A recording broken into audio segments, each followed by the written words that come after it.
भारतीय लोकतंत्र में दो सदनों वाली संसद में अगर सत्ता पक्ष के पास दोनों में ही बहुमत हो तो फिर विधेयक पास कर लेना और कानून बना लेना कितना आसान हो जाता है, ये भाजपा से बेहतर और कौन जान सकता है।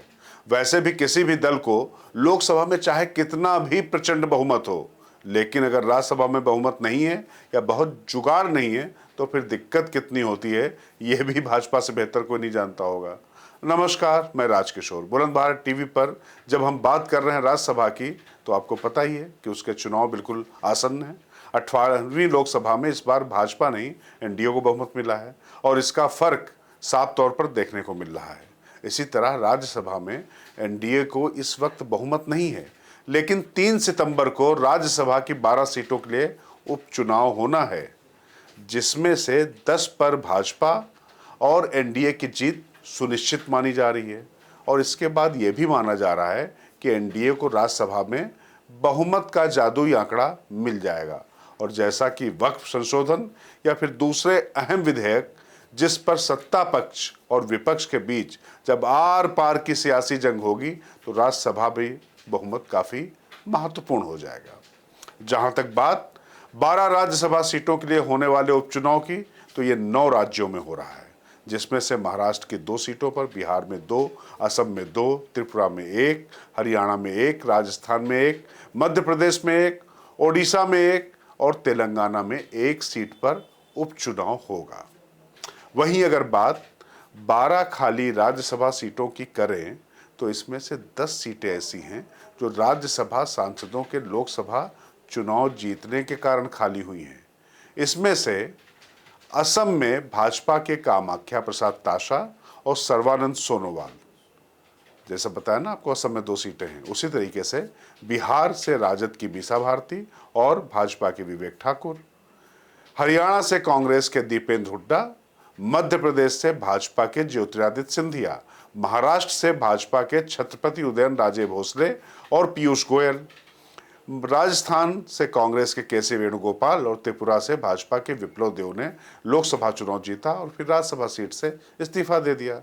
जबकि तेलंगाना और ओडिशा में एक एक राज्यसभा सदस्य ने अपनी पार्टी से इस्तीफा देकर दूसरी पार्टी ज्वाइन कर ली है।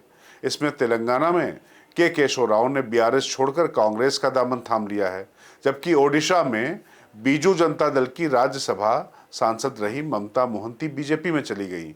यानी इनमें सबसे ज्यादा 7 राज्यसभा सांसद बीजेपी के थे, फिर कांग्रेस के 2, बीआरएस, बीजेडी और आरजेडी के एक सांसद थे जो अब लोकसभा सांसद बन चुके हैं। इस उपचुनाव में हरियाणा में कड़ा मुकाबला माना जा रहा है, जबकि ओडिशा में बीजेपी की जीत तय है, तो तेलंगाना में कांग्रेस की जीत सुनिश्चित मानी जा रही है। अगर बात करें राज्यसभा की स्थिति की, तो जम्मू और कश्मीर में विधानसभा नहीं होने से वहां की 4 सीटें खाली हैं, जिसके कारण 245 सदस्यीय राज्यसभा में 241 सदस्य होते हैं और फिलहाल 20 राज्यसभा सदस्यों की सीट खाली है। यानी मौजूदा राज्यसभा में 225 सांसद हैं और बहुमत के लिए जरूरी संख्या है 113। फिलहाल एनडीए के 105 सांसद हैं और अगर इसमें से नॉमिनेटेड सदस्यों को जोड़ दें तो ये संख्या 111 तक पहुंच जाती है, यानी बहुमत से 2 सीट कम। ऐसे में 12 सीटों पर उपचुनाव काफी अहम हो जाता है और अगर एनडीए उपचुनाव में 12 सीटों में से 10 सीटें भी जीत जाती है, जो सुनिश्चित हैं, तो बहुमत के आंकड़े को पा लेगी। वही बात अगर इंडिया गठबंधन की, तो उसके पास राज्यसभा में 87 सांसद हैं। इसी तरह अगर बात प्रमुख तटस्थ पार्टियों की करें, तो वाईएसआर कांग्रेस के 11 और बीजेपी के 8 राज्यसभा सांसद हैं। आपको बता दें कि चुनाव के लिए नामांकन आज से शुरू होगा, जबकि मतदान 3 सितंबर का होगा। इस दौरान राज्यों की विधानसभाओं में सुबह 9 बजे से 4 बजे तक वोटिंग होगी और उसी दिन शाम 5 बजे से काउंटिंग होगी और रात तक नतीजे भी आ जाएंगे। यानी देखा जाए तो 12 सीटों पर उपचुनाव भाजपा के लिए काफ़ी अहम है और ये आगे संसदीय राजनीति में उसकी मजबूती तय करेंगे। आपको हमारी ये रिपोर्ट कैसी लगी, कमेंट बॉक्स में आकर जरूर बताएं, क्योंकि हम हैं बुलंद भारत, ताकत आपकी।